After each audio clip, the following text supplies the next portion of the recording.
Um, there we go. And I just wanted to introduce Dr. Kristen Goodell, who is joining us today from BU, Chobanian, and I'm going to have Dr. Goodell pronounce it actually, because I already almost jumbled over my words. I believe it's Avedisian School of Medicine. So without further ado, I'm going to pass it over to Dr. Kristen Goodell. Thank you so much for joining us and taking time out of your Friday afternoon to present for us. Yeah, no problem. So tell me if you have a different understanding of what we're going to be talking about today. But here's my plan. I was going to give a brief overview of the, so just to frame it for everybody, the reason that we decided to have this presentation is because we recently decided to create an option for Northeastern students, some of them, to apply early decision to BU's medical school. And so the idea is that I'm going to sort of give a little bit of an overview of the school, not a huge long hour-long shebang, but just like to give you a sense of who we are and what we do, like what is our niche that we occupy in the landscape of medical schools. And then I will talk a little bit about the early decision option and what it takes to do that and the pros and cons. And then we can talk and you all can ask questions. And I promise I will answer as many of the questions. I will answer all of your questions. Like, yeah, try me. So I think that is what is the plan. Does that sound, Anna, is that what you were expecting? And yeah, that's perfect. Okay, great. So yes, and so feel free to, if you have questions as I'm talking about the school, you can also ask me those questions later on too. We can talk about really kind of whatever you want, but I will go ahead and get started. So, all right, I'm going to share my screen because I have some slides. All right, so here we go, and this is like a slightly recycled presentation. So there are a couple of slides in here I'm going to skip because you don't necessarily need to, or maybe it's stuff that you already know. All right, so this is me. I'm Kristen Goodell. Just so you know who you're talking to, in addition to being the Associate Dean of Admissions at BU, I'm also a family physician. I see patients at Boston Medical Center. Specifically, I only do outpatient medicine, although a lot of family doctors see inpatients and deliver babies, but I just do outpatient because of my other jobs. And I also teach in our curriculum, and specifically what I teach is clinical skills, which is interviewing, physical diagnosis, and clinical reasoning. As part of that role, I have advisees that I follow all the way. I'm their advisor all the way from their first year of medical school till the end, which made yesterday a very exciting day because it was graduation and my first crop of advisees was graduating, and it was lovely, and now I have a lot of photos. So that's kind of who I am. This is a slide that I use to demonstrate to people an important fact about our medical school is that we are in Boston. All of you already know that. And I will just point out that we are extremely close to the Northeastern campus. In fact, every now and then I end up with some sort of construction-related detour and find myself on Northeastern's campus as I'm trying to just drive to work. So we're only about, I don't know, a mile and a half. One thing though that, you know, I said I was going to talk about our specific niche in the landscape of medical schools. So we take care of underserved patients. I'm going to talk about that a lot. We take care of specifically urban underserved patients. And it's important to know that this is really kind of who we are and what we do and all of the exciting things and opportunities and problems that come along with that. That's kind of our jam. So when you're thinking about where to go to medical school, you should be a person that wants to wade into that. You should also be a person that kind of likes the city and is excited by the city, because as you can see from this picture of our campus, that is where we are. All of the stuff, if any of you were paying attention to the news about mass and pass, which is that, you know, about there is like a large encampment of unhoused people. There are a lot of problems with addiction. This photo that I'm showing you, this is actually, this is, so let's see, here's my cursor. So this is Mass Ave, that's the Mass, and here is Melnia Cass. So that's Mass and Cass, and all of this is all kind of our campus here. Okay, so first and most important thing to know about BU School of Medicine is that we're a social justice medical school. And our social justice mission comes through in like all of the different ways. You see it in the patients that we care for, in the things our students do for fun, in our expertise of our faculty. It's kind of everywhere. But one of the clearest ways to understand our social justice mission is to look at our history, because this is not like a branding opportunity for us. This is actually what we have always been doing all along. And that's true if you look at from the standpoint of our hospital and also from our school. So this image of our hospital, the hospital was founded back in 1864 when there was a cholera epidemic in the city of Boston. And back then, there was only one hospital in Boston. It was Massachusetts General Hospital. And also back then, the way that you got into a hospital is that you'd be very sick and you'd have a private physician caring for you at home. And you'd be so sick that your private physician would say, okay, I need to get some help. And so he would admit you to the hospital where there was help to be had from like nurses to keep an eye on you and maybe some other doctors to consult with, special equipment, things like that. The problem was when the cholera epidemic came to Boston, there were all these people getting sick. They were not the kind of people that had a private physician caring for them at home.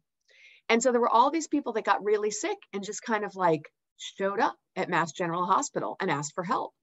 And they got totally overwhelmed. And the hospital went to the leaders of the city of Boston and said, you have to do something about this problem. We have no resources to provide for these people. We have no sort of structures to take care of them. You have to fix it. So the leaders of the city of Boston thought, you know what? We are a growing and thriving metropolis. Perhaps we should have a second hospital. And so they decided to open up another hospital across town from Massachusetts General Hospital that was a regular hospital where doctors could admit their patients. You know, we needed more beds, but also it was going to be a public hospital where people could just show up and get medical care. This was the first freestanding public hospital in the nation. So prior to Boston City Hospital, if you were poor, you might be able to get medical care if you went to the hospital wing of a poorhouse or if you went to the hospital wing of an insane asylum. Those were places where you could get medical care if you were poor back then. So this was a really novel kind of thing. And it's been successful for us. And we know that, first of all, because we still exist, but second of all, because we were the first public hospital to claim a Nobel Prize. And we were the first public hospital to house an NIH-funded center of excellence.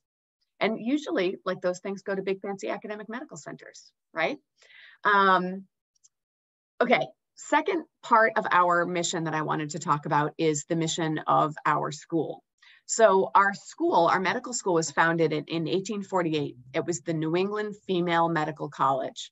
It was the first medical school for women in the United States. And the way that happened is there was a doctor named Samuel Gregory, and he was working in the South End of Boston, which is where we still are. And he was extremely busy clinically. And a lot of what he was doing was obstetrical and gynecologic care. And he started to think, you know, what if we had a medical school for women? What if we trained some women to deal with these women's problems? Maybe that would be nice for everybody.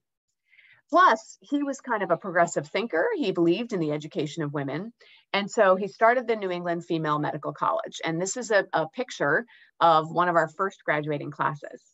Now, his idea about expanding educational opportunities was broad, actually. So if you look closely in the middle of the left-hand side of this picture right here, this is Rebecca Lee Crumpler. She's the first African-American woman physician in the United States. Now, as you might imagine, not everybody was crazy about this idea. The school got a lot of pushback, and particularly after Samuel Gregory died, they began to have financial problems. Fortunately for us, across town, some abolitionists were starting a university. That would be the Boston University. The whole point of Boston University was to provide an educational opportunity for people that otherwise were blocked from access. I mean, who was going to college in the mid-1800s? Pretty much being rich, white, Protestant, and a man was the main admissions criteria. Anybody else was regarded with a high degree of suspicion. But in BU's founding documents, it says, admission to all parts of the university shall be open to everyone without regard to race, gender, social status, or religious belief. So as they were building the university and they wanted it to be a full-fledged university with multiple different degrees and different courses of study, they saw excuse me,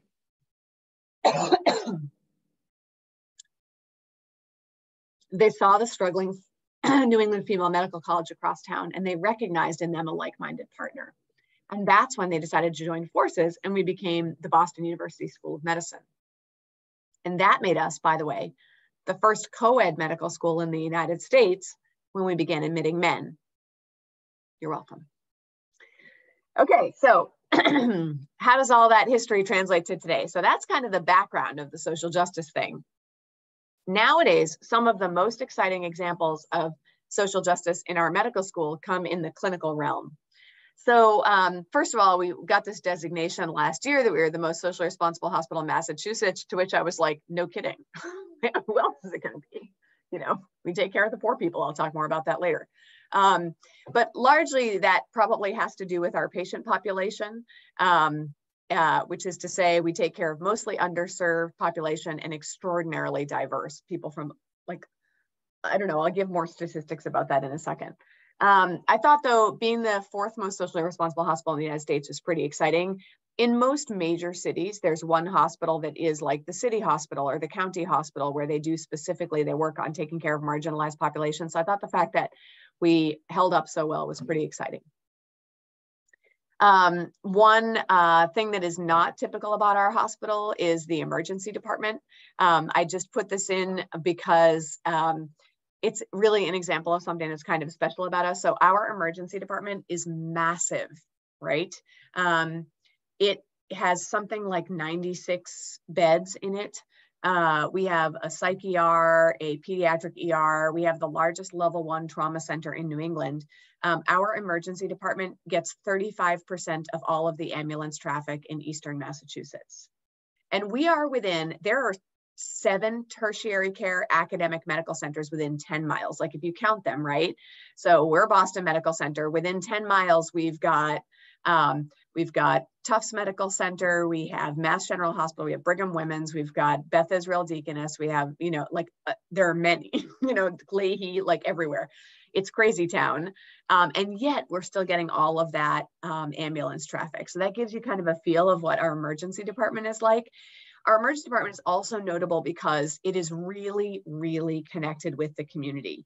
So we have a number of special programs that operate out of the emergency department, including faster paths, where people can show up in the emergency room saying, I'm addicted to heroin and I need help now. And they can get them started that day on medication-assisted treatment for substance use disorder. I mean, this is like, who does that? It's amazing that we can do those sorts of things. The same thing for many different aspects of healthcare. I was like overhearing a phone conversation with my colleague talking about different issues around equity and access that all operate out of the emergency department, navigators that'll help people with homelessness, all sorts of stuff. And people come to our hospital for that reason. There was a big bulletin that went out, or like in our weekly kind of doctor newsletter that the hospital puts out. They were talking about how we had 45 refugees from Haiti that had spent a couple of nights in our emergency room. And they came to our emergency room because they knew that they would be allowed to stay there and that people would take care of them and be nice to them. And otherwise, these were folks that didn't have any place to sleep and didn't know what to do and didn't kind of know where to go first. And so they were in our emergency department. So that's kind of how those intersections play together. All right, so this is the slide to remind me to talk a little bit about patients. So I said before that we take care of mostly underserved patients. So what does that mean? Well, Massachusetts is an interesting place, right? So first of all, 79% of our patients are either uninsured or publicly insured. Now that the uninsured part is interesting because in Massachusetts, 98% of the people that live here have insurance. That's because we passed a law 5 years before the Affordable Care Act that said everybody has to have insurance. Also, we expanded Medicaid and we made rules around selling of insurance. So they had to provide some affordable products for people. And with those laws, we've managed to get 98% of people with insurance. Small aside, unclear to me, what is the problem with the rest of the country? Massachusetts is not bankrupt. We're doing okay. We're just giving more people health care anyway. But there are 2% of the people that still don't have insurance. And so they've got to be able to go somewhere. And so where they can come is us or Bay State Medical Center out in Springfield. So, and then publicly insured is actually the bulk of that. So that's people that get Medicare or Medicaid. So that is a lot of our patients, but maybe even a better way to understand like the kind of socioeconomic demographic of our patients is to look at housing. So fully 25% of our population, our patient population has unstable housing. And sometimes that looks like people experiencing homelessness in the way that you might think of it, like people are staying on the street or they're staying in a shelter. But sometimes that's something that's a little bit more in the shadows, but still has huge implications for people's health. So that includes things like a family that is paying another family some money to share their apartment, use one of their bedrooms and the bathroom, something like that. Or maybe it looks like a young person who doesn't have their name on a lease. Sometimes they stay, they're kind of couch surfing sometimes. Maybe sometimes they go outside the city to stay with family for a little bit. Maybe they sleep in their car or at a school or something every now and then, right? Sometimes that means people who are paying some money to live in a space that's not actually supposed to be an apartment, like paying some money to live in the basement below a retail establishment. So as you can imagine, I mean, that's 25% of our patients. What this means for the doctors that take care of people and the other clinicians that take care of people is that we have to always be thinking about these social determinants of health, because as you can imagine, we can have all of the like fancy Da Vinci surgery robots and cutting edge chemotherapy in the world. And that is not going to make people healthy if they don't have a place to go where like a visiting nurse, it's acceptable for a visiting nurse to come and visit them, or where they have a place to store their medications where they're not, kids won't get into them or somebody won't steal them, or they can get appropriate wound care or whatever it is that they need. So we're thinking about these things all the time because otherwise our work will fail. The other thing I said I was going to talk about our patients is diversity. And I think that this is really cool. So 77% of our patients are either Black or Hispanic, which is such a large number, as such a large percentage as to be sort of stupid to talk about. So a better way to understand the true diversity is to look at languages spoken. So 32% of our patients don't speak English as their primary language. And that means that we use interpreters all the time. And one of the cool things is if you look at the interpreter services report, you see the average number of languages that we provide services in every week is 72 different languages. So this is not a thing where like, oh, our hospital is located in a particular area of the city, and so we serve a whatever, Somali population a lot if you're in Minneapolis, or a Dominican population if you're at Columbia, which is like where I went to medical school, right? So instead, we really, really are taking care of folks from everywhere. And what this means is that it adds a whole dimension to caring for patients that for me is really exciting. I mean, I went into medicine because I like people and I want to talk to people. So like the opportunity to get to understand how different people view health and illness and wellness is so exciting. And I don't know, it just adds this cool layer to what we do. And it also means that we have to get ourselves out of the habit of making assumptions and really start, and we teach this very explicitly to our students, start from the baseline that you know nothing about the person sitting in front of you. And so you have to ask all of the questions. What do you think the problem might be? What is the most important thing that I get done for you today in this visit? Because people come to the doctor expecting and needing and hoping different things. And if I don't know what those needs and hopes and expectations are, I can't meet them. I'm just guessing. And what if I'm wrong? And even if I give what I think is great medical care, the person's going to walk away and feel like, oh, she didn't even talk to me about the blah, blah, blah. Maybe I didn't even think about that, you know? So anyway, we have to ask people. So that really informs a lot of our work, is the type of patients that we take care of. I just want to give an example, one example of a cool project that we have, which is called the Health Equity Accelerator. This is an example of what happens. I've been saying that we're a social justice medical school. The other interesting thing, though, is that we're in this context of Boston University, which, as you know, is a major research university. So the Health Equity Accelerator is an example of what happens when you put the social justice mission into a research university. So this is a project that's been going on for about like 15, 16 months now. And it brings together research, clinical care, advocacy, and community resources with a goal of trying to reduce disparities in healthcare outcomes between different groups of people. As you probably know, healthcare outcomes are not the same for different groups in the United States, right? So Black women have 3 times the maternal mortality compared to white women when they're having a baby. And so this project is trying to figure out what is going on with those disparities and how can we address it. And they do that by having research teams that focus on the different areas in this circle and try to find solutions for them. Quick example is maternal health, which is one of the first areas they tackled. So the research team did some delving to find out, like, well, why is maternal mortality higher in Black women compared to white women? Turns out the primary driver for maternal death is preeclampsia. Preeclampsia is a condition of hypertension in pregnancy, and if it's not treated, it leads to seizures and death. And okay, so the way that you treat preeclampsia is you deliver the baby. Like, we have medications that you can use, but like basically the condition keeps progressing until you deliver the baby.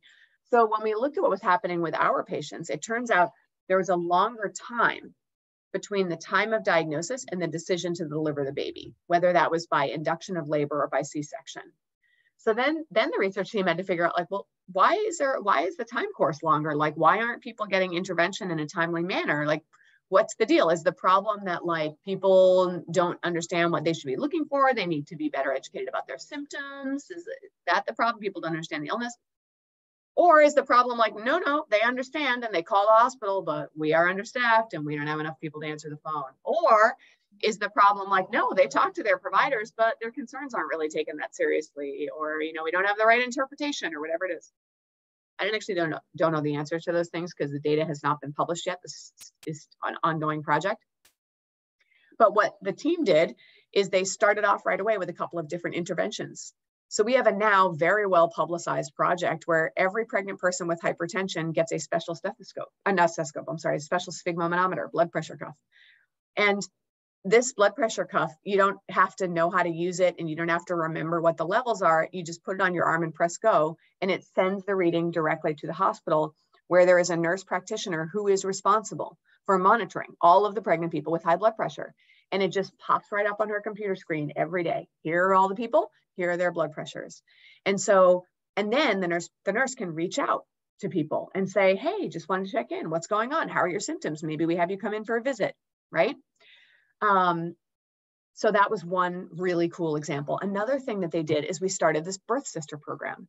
The birth sister program connects somebody who's having a baby with somebody who already had a baby from their community. And the person who already had the baby is empowered to be the, like, advocate / BFF for the pregnant person. Because as you can imagine, it's much, much easier to ask for things for somebody else than it is to ask for things for yourself. And I was just talking about who our patients are. Our patients are refugees, right? They're immigrants. They often don't speak the language. They're usually poor. And here we are in this weird, foreign, huge system where, like, I mean, I don't even understand how to get things done. You should see how long it took me to get a mammogram done. I had to call in favors. It was absurd, right? So it's so hard to navigate, and people are a little worried, and maybe they don't know if what they're having is a big deal. So they've got this birth sister whose job it is to call them, check in, see how they're doing. And if they have questions, be like, you know what, let's just call the hospital right now. I don't know. I don't want to bother anybody. No. I'll just call right now with my phone. I'll call, right? Because it's easy for somebody else to be like, no big deal. I got 20 minutes to be on hold. I'll just do it for you, right? So anyway, between these things that we've done so far, we've managed to get the mortality rate to equal between the groups of people. It'd be nice if it would go to 0 entirely, but we seem to be making inroads. And this, to me, this is the exciting promise that we have at BU and at Boston Medical Center. This is what you can do when you put social justice, when you back up a social justice mission with the resources and, like, wherewithal and abilities and expertise of a big research university. So this is the kind of thing that I think will be contributing to the nation in the future. After that, though, we're really very tired. Look at this poor resident. It's so sad. She clearly needs a bed or coffee, either one. We've got dunks in the hospital, I'm just saying. Okay, the other thing that I wanted to emphasize as far as our research goes is, or our kind of niche goes, is research. So most medical schools do research about, but there are different gradations of it. At our school, about 86% of our medical students do research. We have an assistant dean whose job it is to help students find really good research mentors and that are like funded and know what they're doing, know how to mentor you. We also have a super wide variety of different research projects. So one notable one is the Framingham Heart Study. This is a project that has been going on since 1948.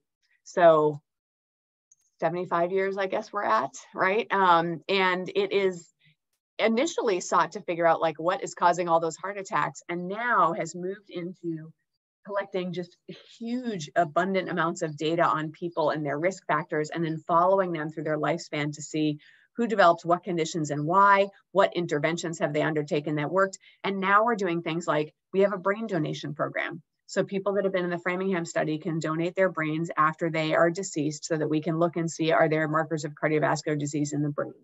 We also are sequencing everybody's genome so that we can look for genetic, like small genetic markers and how those combine with the environmental factors to produce negative cardiovascular outcomes. So that's really exciting. And that, this kind of research is cool because it's like epidemiologic.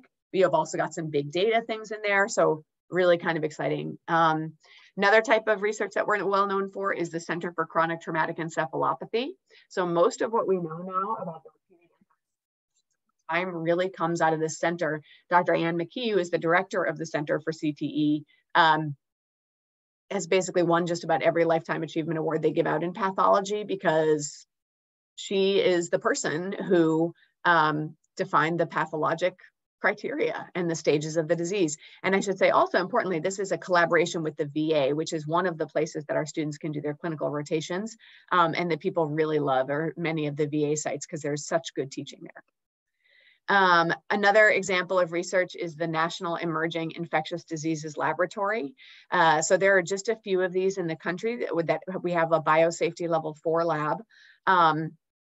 We do research. A lot of the early research on COVID is there. That's the place where we figured out like how long does the virus live on surfaces, right? Like we had this brand new, it's like emerging infectious diseases, right? So there's this brand new virus and nobody knows like, is this going to be like station 11? Is this going to be like a thing that kills 90% of the population? Like we didn't know anything. So you need a biosafety level 4 lab to figure out like how long does it hang in the air? How many air exchanges per hour does the hospital have to do in order to keep it safe for people to work there? Really exciting work, plus hepatitis, Zika virus, we mostly do virology at BU. It's kind of a funny story. This got started, this is now, it's not 10 years old yet. This, the needle is what we call it. And I swear that it got started because like some people in Congress watched the movie Contagion and they were like, geez, maybe we should have some research facilities that are like not at the Pentagon and not at the CDC, because that was where the only biosafety level 4 labs were before. Maybe we should have some civilian ones. So they literally like put this big government RFA out and we were fortunate to win the grant. And so that's what we were able to build this facility. And then finally, another type of research that we do, this is more like community-based participatory research. This is a photo from the encampment at the corner of Mass and Cass. This is actually Northampton Street, but either way. And it was taken by the Graken Center. So the Graken Center for Addiction has just won the largest grant that's ever been given by the federal government to reduce opioid overdose deaths. And so the interesting thing about that is the grant is for research also because we have to figure out how do you reduce the deaths, right? Like, do we need to give everyone Narcan, training on Narcan? Do we need to like change prescribing habits? Do we need to, like, what is it that we need to do, And so that's part of the research that they're doing. And you can imagine that's just a totally different way of thinking about research. Okay, so that is just a bit about the niche that we occupy. And I guess I'll stop. I saw that there's one thing in the chat. Okay, yes, that was a question about the early decision. Before I talk about this early decision option, are there any questions that I brought up that you're wondering about BU or specifically?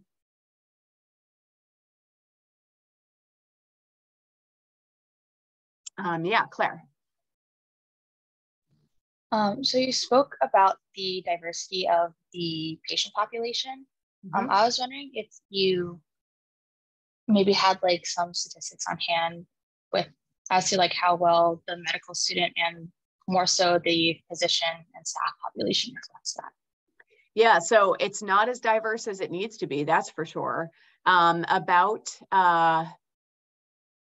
20% of the student body comes from backgrounds underrepresented in medicine, which is decent compared to other medical schools, but not great compared to other medical schools, not the top.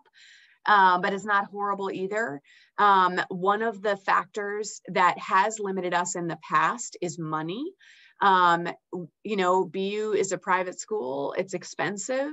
And we do not play a recruiting game where we try to poach people from other medical schools by offering them scholarships. That is not a thing, which is maybe bad news for you guys, but I'm just telling you what we do.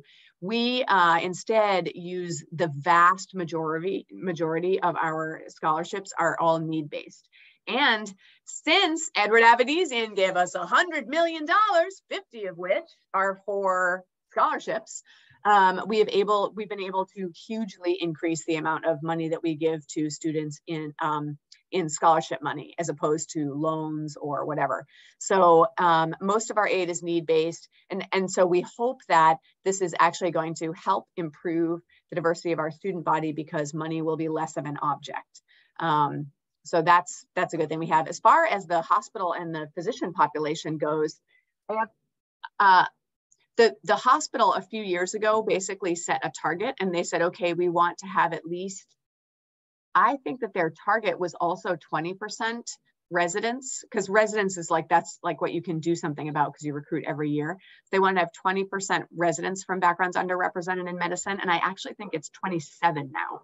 So they like way exceeded the target. And it was really interesting. It was like, that was kind of a matter of advertising. Like people didn't know about people applying to residency didn't know about the diversity of our applicant pool and didn't necessarily know that this hospital in Boston was like really looking to do that. And I think once they did, they were like, oh, this seems great. We also have started a bunch of new programs to help with retention and promotion of people up the ranks.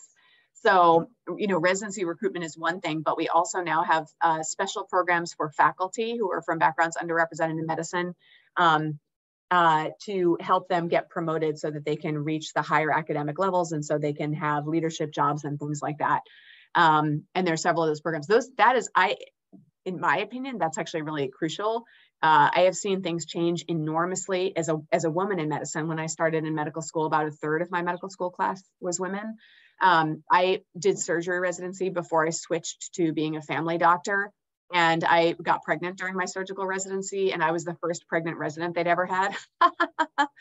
I hid my pregnancy because I didn't want people to think of me as a woman and certainly not a pregnant woman. So things are just that. Whereas now we have like pumping rooms all over the place, right? So this is like hugely different. I think that what has happened is that we have women in leadership positions who basically got their jobs and said, this is total BS. We're having pumping rooms. You know, my department has recently been doing advocacy around that issue because we had people that were like, I just came back from maternity leave, I'm pumping. They're allowing me time to pump, but it means that I can't meet my productivity targets clinically. Because like basically like they said, sure, you can take some time in the middle of the day, but you still have to see the same number of patients, which made a whole bunch of people, including me, be like, what? No, that's bullshit. Just take the time out. Oh, sorry. It's Friday, it's summer.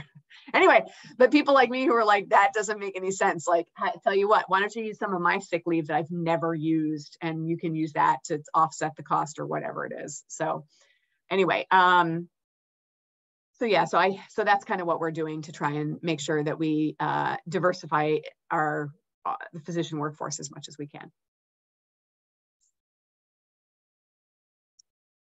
Other BU questions?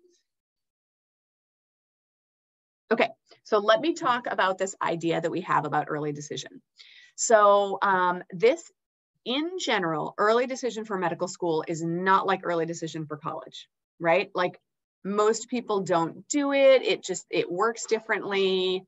It's binding, like there are all these things. And so historically, we at least we've had that option open, but it's mostly been used for people with special circumstances, like people that for whatever reason have a very close tie to the medical school that we think, okay, this makes sense for them. But what we're looking to do is to open that option up to a small group of people from Northeastern, and to be fully transparent also to Brandeis and Boston College. And that is because every year, these three schools send us a whole bunch of really qualified applicants. And also because, and essentially like, we don't want people to get lost in the shuffle. So I'll talk about the pluses and, well, first, let me talk about how it would work. So people who are, in order to do this, in order to apply early decision, you have to be an incredibly well-qualified candidate. And this is where this is going to get mean. And so I'm sorry for those of you who are there like, oh, this isn't me. Like, okay, I'm sorry about that, but we could talk more about that. So for people that have a really high GPA, and I'm talking 3.7 or higher, and for people that have a really good MCAT score, and I'm talking about the 90th percentile or better, and for people that are a good fit for us. And the way that we would judge that is by looking at the things that you've done during your education and during your life that make us think, okay, it seems like you're one of our people. Like, in other words, you've been working with underserved communities, or you have done a bunch of research, or both of those things, right? So that's kind of what we're looking for. Now, the reason that it's so strict is because the way early decision works is that you can only apply to one school early decision, and it's binding. So therefore, we would not want you to apply early decision. We wouldn't want you to check that box on the MCAS application unless we are pretty sure we're going to take you. So this means that if you meet those metrics, you are a good fit, and you decide to apply, it is extremely likely that you're going to be accepted. As compared to if you throw your application into the pool with 10,600 other people, which is how many we had last year, when you might look like a great candidate, but it's very easy in a group that large to be like, I don't know, this person doesn't really stand out. Then you're sort of subjecting yourself to the vagaries of, like, as much as I would like admissions to be like 100% consistent and objective, there's a lot of humanity in our process, and all of the people reading your applications are humans. And like, sometimes they get tired, sometimes they overlook it. Sometimes your application happens to be like right in the middle of a group of people that looks just like you. So if you do the early decision thing, we're basically just looking at your application and making a decision, yes or no. So we are only doing it for people that we think we're likely to accept. The other reason to do it that way is to protect you. So we will, if you apply early decision, you have to submit all of your materials by August 1st. We will interview you sometime in August or September, and then you get a decision from us by October 1st. Now, October 1st, if you didn't get in, still allows you to apply to other medical schools, but puts you way behind the 8 ball. So that's another reason. So that's like why this is like, again, why the strict criteria. This is really a thing for people who are like, yep, I know all about BU. I have been at Northeastern. I love Boston. Also, just so happens that this is like exactly what I want to do. I'm very well aligned with this mission. So yep, that's what I want to do. That's for me. Like, that's who this is for. And other people, I should say, like, as I said before, we love I in fact have like a very strong positive bias in favor of Northeastern because most of you who've done the co-op program have had really significant experience in healthcare, and I favor grown-ups who understand how to do things like go to work every day on time and, follow instructions and things like that. So we really like Northeastern students. So if you don't do this, you are absolutely 100% still welcome to apply. And I can promise you that we'll end up admitting a bunch of people in the regular pool anyway. So please don't think it's this or nothing, but we just wanted to like make this opportunity available for some people. Okay, so what questions do you have?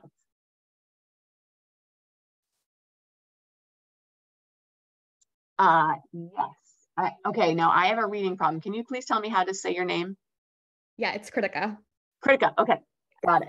I actually legit have a thing where I have a hard time seeing letters one at a time. I just see the whole word. So if it's a name I haven't That's seen. totally fine. It's like critical, but with K's and no L. That's what my tennis coach always used to say.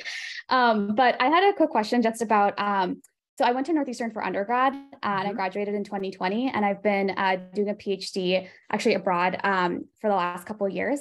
And so how does the early decision process work if I'm also enrolled kind of at another institution that's not Northeastern right now? Perfectly fine. You are welcome. Okay. This is for Northeastern current students and alumni. We like people who have, again, had some experience. So you do not have to be a currently enrolled student. At anybody that applies to our medical school, you have to be going to finish your degree that you're currently enrolled in before you matriculate. Yep. Yeah. So I'm submitting my thesis in May of next year. So perfect. Hopefully it works out. Yeah. Thank you. Mm-hmm.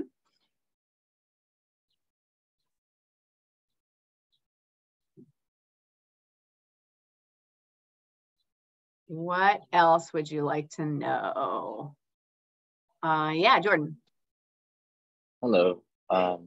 I was wondering if you could speak a little on combined degree programs. Like, for example, I'm interested in MD MPH program. Yep. You could speak on that. Yeah, so we have multiple combined degree programs. The MD MPH is one, MD MBA. We have an MD JD as well. And basically those are things that you apply for after you've already matriculated to the medical school. You can actually do the MPH at any time, but most people choose to do it in between their third and fourth year. It adds a year to your, it's not like you do it at the same time. It does add a year, but it's basically a year of classes. And then if you have any practicums or things you need to do, you can do that during your fourth year of medical school. And then you graduate with both degrees. At BU, the medical campus, like the main instructional building of the medical school and the public health school are directly across a nice grassy lawn from each other. And because there's such a natural fit with our social justice mission, we have just a lot of collaboration between the two schools in many, many different ways. We have a lot of faculty that have MPHs, and so they do that kind of research and that kind of work. And so yeah, very easy to do, and you decide after you get here, and everybody that wants to do it basically gets in. It's much harder to get into medical school than it is to get into the public health program. Not to be rude, but it's true. Let's see, Teresia, am I saying that right? Uh-oh, you're muted. Sorry, thank you. My question was, I'm a postdoc at Northeastern. I actually finished last year. And I was wondering if that would apply to me as if I'd gone to Northeastern as an undergrad as well, or is only for those who have gone to Northeastern in undergrad? The plan for this program was that it was for Northeastern undergrads. So I would have to think about that because this is the first time I'm thinking about that idea.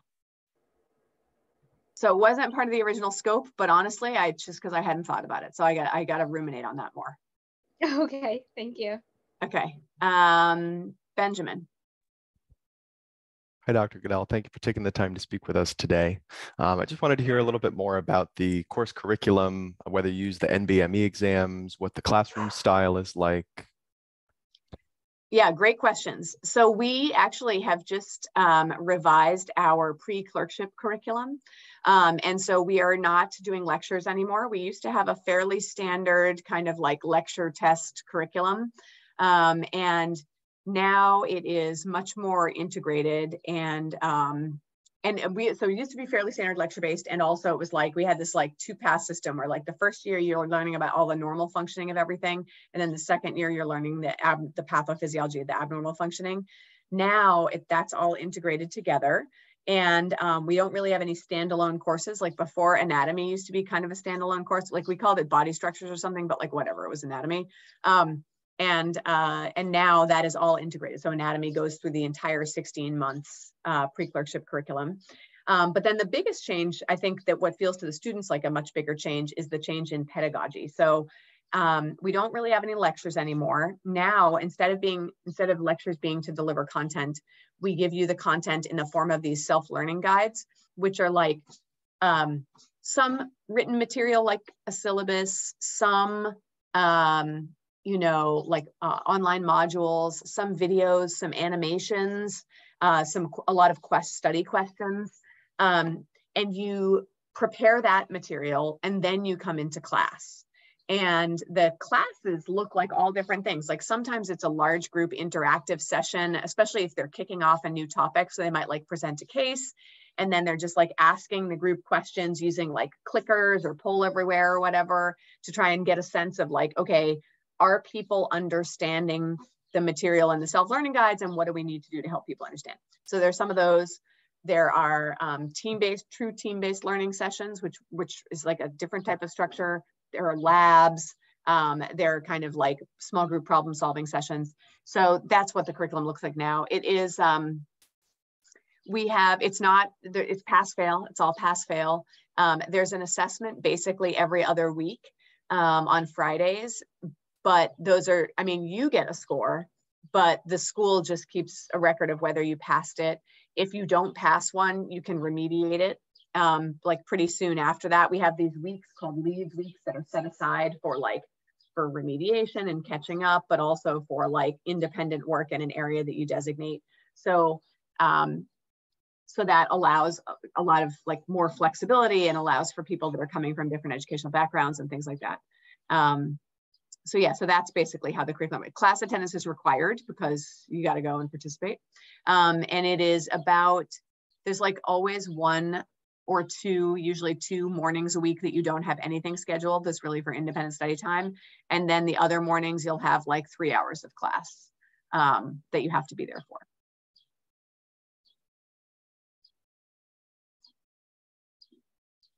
Yeah, I like interactive learning too. Having been at several medical schools which implemented this change, I'm massively jealous because, oh my God, I would have learned so much more in medical school if I'd been taught that way. Like, it's so much better. Like when you sit there as a faculty member and watch and you realize like the level of questions people are asking is so much higher than when they're just like memorizing stuff. It's really quite unbelievable. I guess, so I'm also happy to answer more questions, but I will just summarize what I think are like the pros and cons a little bit of this system. So on the pro side, you have a much higher chance of getting accepted, right? So like in general, our acceptance rate is ridiculous. Like we have, again, 10,600 applicants. We interview about 1,000 people. We accept about 400 people to fill 110 spots. We have our class is 150, but we have about 40 spots that are already filled through various pathway programs that we have, like with BU undergrad. So, so we've got that. So that's that number. And then, so you have but as I said, instead of trying to like stand out in a giant group, we're taking a hard look at your application and deciding yes or no. So that's one benefit, is you have a higher chance of getting accepted. The other benefit, of course, is that it saves you a great deal of agony, right? Like if you get in, then which you probably will, then you don't have to, apply to 25 schools and do a whole bunch of interviews and pay all that money and like be waiting until March to figure out what your life is going to look like. So it's a lot about saving you that. For us, some of the pros are we really like Northeastern students. You know what I mean? We like the fact that most of you have had great life experience. We know that your curriculum is extremely rigorous and that it's like, this is like an amazing education that you're getting in the school. And also we know that you know Boston and you're kind of used to it and you have a good feel for what we're getting into. So for us, it's like a way to make sure that we're getting some people that are like really enthusiastic about being here. The big cons, honestly, are on that. Well, I suppose a con for us is that we could theoretically get people with higher numbers if we wanted to. Like, again, we got so many applicants, like we could just pick people who scored in the 100th percentile in the MCAT if we wanted to. But it's not, it would just be good for US News and World Report, not for our school. But the biggest con, I think, probably is around, probably has to do with money. So again, this is a binding decision that you make. If you apply early decision, you are not allowed to apply to any other schools. And if you had second thoughts, you'd have to withdraw your seat and you'd be out for the, end up taking another year off. So the biggest con is that if you go to BU, like again, we're an expensive school, you're kind of stuck with it. Theoretically, you could apply to a bunch of medical schools. You might be able to get into 2 or 3 schools and have different financial aid from different people. And you could kind of compare those and pick which one is the best. That is really the only major downside, in my opinion. And I'm trying to be as honest as I can about that. That being said, whether or not that is relevant for you has a great deal to do with your own personal background. Like, if your family is extremely comfortable and they're planning to support you for medical school, then it doesn't probably matter all that much anyway. Again, the schools are not that far apart in terms of money. If you are socioeconomically less advantaged and think that you are likely to get a bunch of financial aid, that's probably less of an issue, because most medical schools kind of do it this way. And so, you know, you're going to get some need-based financial aid from hopefully a couple different places. It matters probably more to people that are not going to get a ton of need-based aid and are going to have to take a lot of loans. And then you're thinking about, like, for example, if you were going to get into BU or UMass, and you're going to have to borrow all the money that you needed, then you might think about, like, did I just lock myself into a more expensive school and I could have gotten into a less expensive school? So those are things to think about, and it matters a lot what your specific situation is. Dr. Goodell, I have a question. If maybe you could share a little bit about what the admissions team at your school is expecting to accept from Northeastern and the other schools that you mentioned that are doing this special program. I want everyone here to have like a good understanding of, like, there's 37 people on the call. Like, I don't necessarily think 37 people should apply early decision. So like you mentioned, right, those sort of like hard stops of metrics and fit. Yep. But I also, like, if we could sort of be real about like the chances. Yeah. So I think that we would take what we were thinking, what I think this is, so this is a new thing, but what we hope is that you all, if you're interested, will have conversations with your pre-health advisors, and then your pre-health advisors will talk to you and maybe talk to me about candidates, and you know, so if it may be very clear, oh yeah, this person is going to be, you know, is going to get in and you'll love them, they're perfect for you. Like, I think that's easy. And then there may be some people where we're like not sure. And so then we have a question, like I would have a question with the pre-health advising team, and we would talk about whether or not it makes sense. I think that we are talking about 4 people, probably like 4 people max, to do this program. And that is because it would be weird to have 37 people all from Northeastern, right? Like, people would be like, what are you doing? Diversity, you know? So. Thank you. Mm-hmm.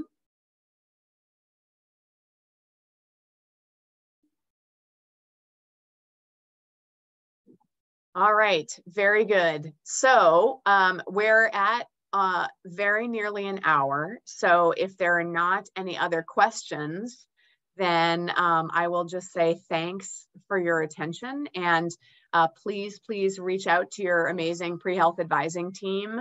I know that, like, they are the experts, even though, like, they might say something different from Reddit. Like, you should believe the professionals, not Reddit. That place is a seething mass of horror. It's full of lies. Don't believe it. Talk to the people that know. Their whole job is to, like, help you get into school, so they want you to succeed. Thank you so much, Dr. Goodell, for joining us. Really appreciate your time and candor during this conversation. So round of applause to you. Thank you so much. My pleasure. My pleasure. And good luck to everybody. And hopefully I will be talking to some of you soon. Take care. Dr. Goodell.